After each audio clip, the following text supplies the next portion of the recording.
Boa noite, meus queridos. Bom, meus queridos, vamos dar continuidade à nossa leitura da Bíblia e hoje nós vamos abordar um assunto que é intrigante para muitos. Nós vamos falar das trevas espirituais. Porque em Isaías 45:7 é dito que Deus forma a luz e cria as trevas, faz a paz e cria o mal. Mas os estudiosos dizem que não, que as trevas ali mencionadas não são trevas espirituais, e sim, digamos que para eles as trevas nem sequer existem. As trevas são apenas a ausência de luz, é óbvio. E o mal mencionado também não é um mal moral, e sim um mal como catástrofe, ou com um mal punitivo, que o mal esse que Deus lança sobre alguém que lhe desobedeceu. Só que a Bíblia nos mostra que ali são trevas espirituais criadas por Deus. E nós vamos estudar um pouco a Bíblia para que nós venhamos a entender esse mistério, digamos assim. Aqui em Isaías 6, olha o que é dito a respeito desse assunto. Aqui no verso 9 do capítulo 6 de Isaías, está escrito: Então disse ele, o Senhor, vai e diz a este povo, ouve, ouve e não entendais, vede, vede, mas não percebais. Torna insensível o coração deste povo, endurece-lhe os ouvidos e feche-lhe os olhos, para que não venham ele a ver com os olhos, e ouvir com os ouvidos, e se converter, e entender com o coração, e se converter, e seja salvo. Meus queridos, a pergunta que eu faço é esta: existe trevas espirituais maior que essa, onde Deus diz que vai nos falar seus mistérios, de forma que você não vai enxergar, você não vai ouvir, para que você não entenda com o coração, para que você não se converta e seja salvo por ele? Existe trevas espirituais maior que essa? Agora, é intrigante porque um Deus de amor, um Deus que conhecemos, que ele não tenta ninguém, ele não pode ser tentado pelo mal, ele não tem prazer na morte do ímpio, nele não há variação, sobre de variação, ele quer que todos cheguem ao conhecimento da verdade, ele quer que todos cheguem ao arrependimento. Agora ele lança uma profecia dessa, dizendo que vai nos falar de forma que nós não vamos ver, não vamos ouvir, para que não entenda com o coração, para que nós não nos converta, para que não sejamos salvos por ele. Parece uma contradição. Como nós vamos entender isso? Primeiro nós temos que entender que aqui nós estamos na velha aliança. Na velha aliança, tudo que os reis iam fazer, tudo que os homens iam fazer, eles consultavam os profetas, e os profetas consultavam o Senhor. E Deus, por sua vez, mandava a resposta para aquele povo, o que eles deviam fazer ou não. E como foi que Deus lançou essa cegueira sobre eles? Para que eles não vissem e nem ouvissem, para que eles não se convertessem e fossem salvos. Porque ali não havia ainda a pregação do Evangelho. Vamos ver como ele fez. Aqui no capítulo 29 de Isaías, vamos procurar entender o que ele está falando. No capítulo 29, no verso 9, está dizendo: Estatelai-vos e ficai estatelados, cegai-vos e permaneceis cegos. Bêbados estão, mas não de vinho, andam cambaleando, mas não de bebida forte. Porque o Senhor derramou sobre vós o espírito de profundo sono, e fechou os vossos olhos, que são os profetas, e vendou as vossas cabeças, que são os videntes. Você viu como ele fez? Como a informação que eles tinham do Senhor teria que vir por meio dos profetas, agora Deus vai e retira os profetas. eles tinham os profetas como se fossem seus olhos. Como ele diz aqui, observe, como ele diz aqui, porque o Senhor derramou sobre vós o espírito de profundo sono e fechou vossos olhos, que são os profetas. Era a forma que eles tinham de enxergar o Senhor, de ouvir o Senhor, era por meio dos profetas. Agora, com a retirada dos profetas e dos videntes, eles ficaram atônitos, ficaram como bêbado, cambaleando. Mas ele diz, olha, não é de bebida forte. É porque Deus retirou os profetas. Agora eles estão sem nenhuma informação do Senhor. Agora eles não sabem o que fazer, porque tudo o que eles iam fazer, eles consultavam o Senhor por meio dos profetas. Agora, com a retirada dos profetas, eles ficaram impedidos de saber alguma coisa, alguma resposta de Deus. Tanto é que Deus diz agora como ficou a visão deles para com Deus. Deus diz que a visão que eles têm agora dele é como as palavras de um livro que ninguém nunca leu. Vamos ver no verso 11. Aqui ele diz, toda visão já se vos tornou como as palavras de um livro selado, que se dá ao que sabe ler, dizendo, lê isso, eu peço-te, e ele responde, não posso, porque está selado. E dá-se um livro ao que não sabe ler, dizendo, lê isso, eu peço-te, e ele responde, não sei ler. Existe cegueira espiritual maior do que esta, meus queridos? A ponto de Deus dizer, a visão que vocês vão ter de mim agora é como as palavras de um livro selado que ninguém nunca leu. E isto está também, esta profecia está sobre os homens de hoje, de nossa era. Muitos, o entendimento que eles têm da palavra de Deus é como as palavras de um livro que ninguém nunca leu, porque eles não entendem nada.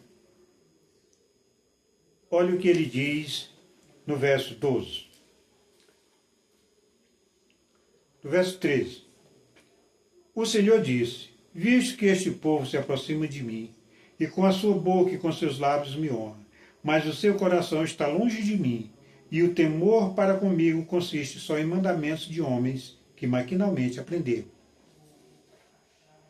Como foi retirado os profetas, eles estavam agora sem nenhuma informação do Senhor, o que eles estavam se apegando em tudo que eles ouviam. E Deus disse que o temor que eles tinham para com ele consistia apenas naquilo que eles ouviam dos homens, em mandamentos de homem que maquinalmente eles aprendiam. Hoje, continua do mesmo jeito. O temor do povo para com Deus consiste apenas naquilo que eles ouvem, nas pregações, nos púlpitos. Os homens fazem teologia, aprendem nas universidades, aprendem de outros homens e vêm pregar. E muitos, nem sequer se dão trabalho de abrir a Bíblia e aceitam o que eles falam. E o temor deles para com Deus consiste apenas naquilo que eles falaram. Mas o Senhor diz, eu retribuirei cada um segundo o que eles ouvem na congregação. Então, meus queridos, mas por que Deus lançou esta profecia? Meus queridos, nós vamos ver agora no capítulo 42 de Isaías. Surdos ouve, e vós cegos olhai para que possa ver. Quem é cego como o meu servo, ou surdo como o meu mensageiro a quem envio? Quem é cego como o meu amigo, e cego como o servo do Senhor? Você vê que aqui agora ele pergunta para nós, qual de nós é cego como foram os seus profetas? Como foi seu mensageiro que ele nos enviou, qual é João Batista? Mas em que altura da história seus profetas foram cegos e surdos? Mas ele está nos perguntando, quem é cego como o meu servo? Ou surdo como o meu mensageiro a quem envio, no caso João Batista? E quem é cego como o meu amigo, no caso Davi? E cego como o servo do Senhor?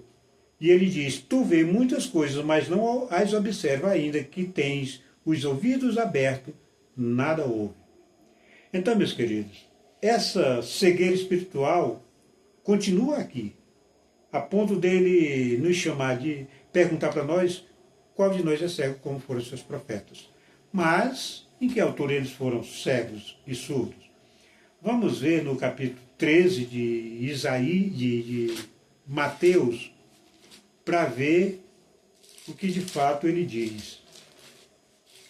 Aqui ele diz, capítulo 13 de Mateus, que ele diz, do verso 10 em diante. 13, 10 de Mateus. Então se aproximaram os discípulos e lhe perguntaram por que ele fala por parábola. Ao que ele respondeu, porque a vós outro é dado conhecer o mistério do reino dos céus, mas aqueles outros não lhe é isto concedido. Você está vendo? Ele só está dando a conhecer os mistérios do reino dos céus aos discípulos. E diz que aqueles de fora não lhe é isto concedido. No verso 13 ele diz, por isso lhe falo por parábolas, porque vendo, não veem, e ouvindo, não ouvem, nem entendem. De sorte que nele se cumpre a profecia de Isaías 6,10 que eu acabei de ler, que diz, ouvireis com os ouvidos, e de nenhum modo entendereis, vereis com os olhos, de nenhum modo percebereis. Porque o coração deste povo está endurecido, de mau grado ouviram com os ouvidos e fecharam os olhos, para não suceder que vejam com os olhos, ouçam com os ouvidos, entendam com o coração, se convertam e sejam por mim curados. Você vê? Aqui ele diz que os homens têm o coração endurecido, de mau grado ouviram com os ouvidos e fecharam os olhos, para não suceder que vejam com os olhos, ouçam com os ouvidos, entendam com o coração, se convertam e por eles ser curados. Mas os homens dizem, olha, o homem já tem o coração endurecido, Deus se afastou dele e eles já estão com o coração endurecido. Sim, é óbvio. Agora me responde, quem encerrou todos no pecado? O próprio Deus. Mas vamos adiante. Lá no livro de João, Evangelista, nós vamos ver o que está escrito no capítulo 1, no verso 31 em diante, João Batista dá testemunho a respeito de Cristo e diz, eu mesmo não o conhecia, mas a fim de que ele fosse manifestado a Israel, vim por isso batizando com água. E João testemunhou dizendo, vi o Espírito descer do céu como pomba e pousar sobre ele. Eu não o conhecia, aquele, porém, que me enviou a batizar com água, me disse, aquele sobre quem vires descer e pousar o Espírito, esse é o que batiza com o Espírito Santo. Pois eu de fato vi, e tenho testificado que ele é o Filho de Deus.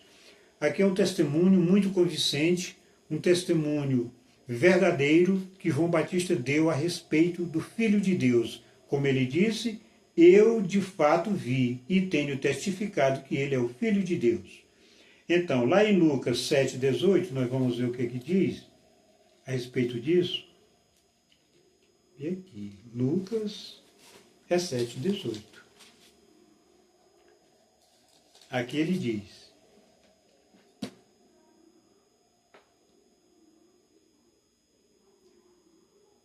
deixa eu ver de onde é que eu vou começar. Olha, nós vamos ler do 11, para que fique bem esclarecido, até onde eu concluí aqui o estudo. Nós vamos. No capítulo 7 de Lucas, do verso 11, diz, em dia subsequente dirigia-se Jesus a uma cidade chamada Naim, e iam com ele os seus discípulos e numerosa multidão.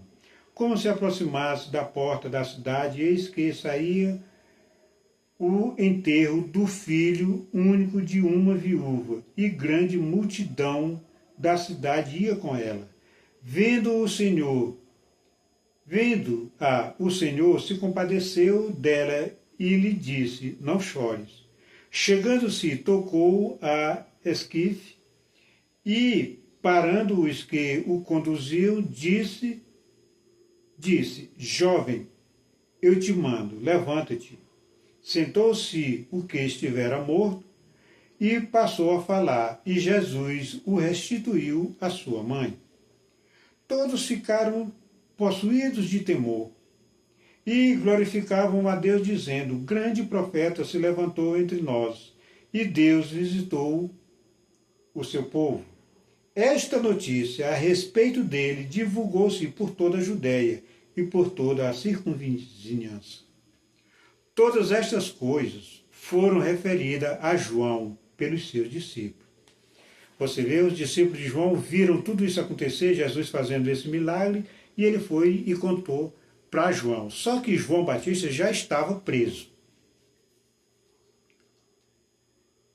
E chamando um discípulo, e João, chamando 2 deles, enviou-os ao Senhor para perguntar: és tu aquele que estava para vir, ou havemos de esperar outro? Quando os homens chegaram junto dele, disseram: João Batista enviou-nos para te perguntar: és tu aquele que estava para vir, ou esperamos outro? Naquela mesma hora, curou Jesus muitos de moléstia e de flagelos e de espíritos malignos, e deu vista a muitos cegos. Então Jesus lhe respondeu: ide e anunciai a João o que viste e ouviste. Os cegos veem, os coxos andam, os leprosos são purificados, os surdos ouvem, os mortos são ressuscitados, e aos pobres anuncia-se-lhes o Evangelho. Bem-aventurado é aquele que não achar em mim motivo de tropeço. O que foi que vocês viram aqui, meus queridos? É que João Batista, que deu todo o testemunho de Jesus, dizendo, de fato, este é o Filho de Deus, e ele já tinha dito em outra passagem bíblica: eis o Cordeiro de Deus que tira o pecado do mundo. Ele mesmo reconheceu Cristo quando ele veio para ser batizado. Ele disse: sou eu que preciso ser batizado por ti e tu vem a mim? Então João sempre deu testemunho verdadeiro a respeito do Messias. Só que agora ele sozinho, sem o Espírito Santo, ficou em dúvida e mandou 2 de seus discípulos perguntar: és tu o Messias, ou havemos de esperar outro? Olha, ele tinha dado testemunho a respeito do Messias.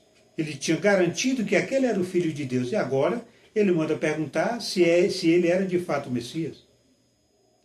É por esse motivo que ele é tido como cego e surdo lá no capítulo 2 de Isaías, no verso 18 e 19. Enquanto ele estava com o Espírito Santo, é a certeza absoluta. Quando o Espírito Santo se afasta dele, ele tem dúvida e manda 2 de seus discípulos perguntar se aquele era o Messias ou se ele havia de esperar outro. É por isso que ele é tido como cego e surdo. Então, meus queridos, aqui no livro aqui em 1 João, vamos, 1 João, deixa eu ver aqui. Aqui em 2 Pedro. Vamos ver o que diz a respeito disso.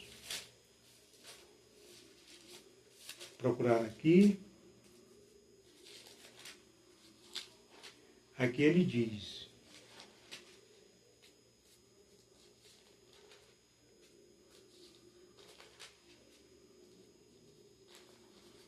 procurando aqui um momento. Aqui ele diz: olha o que os profetas falaram a respeito desta salvação. Foi a respeito desta salvação, Cristo, que os profetas indagaram e inquiriram, os quais profetizavam acerca da graça a vós outro destinada, investigando atentamente qual a ocasião ou quais as circunstâncias oportunas indicadas pelo Espírito de Cristo que neles estava, ao dar de antemão testemunho sobre o sofrimento referente a Cristo e sobre as glórias que os seguiriam. A eles foi revelado que não para si mesmo, mas para vós outros, eles ministravam as coisas que agora vos foram anunciadas por aqueles que pelo Espírito Santo enviado do céu vos pregaram o Evangelho, coisas essas que anjos anelam para escrutar. O que vocês viram aqui? Os profetas profetizaram acerca do Evangelho, profetizaram acerca da vinda do Messias.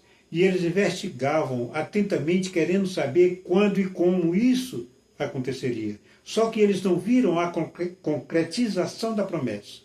Por isso, lá em Mateus 13, vamos voltar lá em Mateus 13 para nós concluir esse estudo. Mateus 13, que é dito. Aqui ele diz, no verso 16 em diante: Bem-aventurado, porém, os vossos olhos, falando para os discípulos, porque veem, e os vossos ouvidos, porque ouvem. Pois em verdade vos digo que muitos profetas e justos desejaram ver o que vedes e não viram, e ouvir o que ouves e não ouviram. Meu querido, pois em verdade vos digo que muitos profetas e justos desejaram ver o que nós vimos, mas eles não viram. Eles desejaram ouvir o que nós ouvimos, mas eles não ouviram. E nós que vimos e ouvimos, estamos na mesma condição deles, que profetizaram, mas não viram a concretização da promessa. Nós estamos como cegos, como eles foram. Eles foram cegos porque profetizaram acerca do Messias, mas não viram o Messias. Profetizaram acerca desta salvação do Evangelho, mas eles não ouviram o Evangelho. E nós vimos e ouvimos o Evangelho, mas estamos como se não tivesse visto e nem ouvido, porque ainda não aprendemos nada. Ainda não nos convertemos. Então, meus queridos, isso não são trevas espirituais? Esta profecia ainda continua até hoje e vai até o fim dos tempos. Vamos para Romanos 11. Olha o que diz lá em Romanos 11. Aqui diz: Que diremos, pois, o que Israel busca, isso não conseguiu? Mas a eleição o alcançou e os demais foram endurecidos. Como está escrito, mencionando a profecia de Isaías. Deus lhe deu espírito de entorpecimento, olhos para não ver e ouvidos para não ouvir até o dia de hoje. E quando Deus diz hoje, é hoje mesmo. É para daqui a 100 mil anos, se você ler isso aqui e disser hoje, é porque é aquele dia mesmo. Então, você viu ele dizendo, como está escrito, Deus lhe deu espírito de entorpecimento, olhos para não ver, ouvidos para não ouvir, até o dia de hoje. E Davi vai mais além e diz, no verso 9, torne-se-lhe a mesa em laço e a armadilha, em tropeço e punição, escureçam-se-lhe os olhos, para que não vejam e fiquem para sempre encurvadas suas costas. Você viu aqui, meu querido?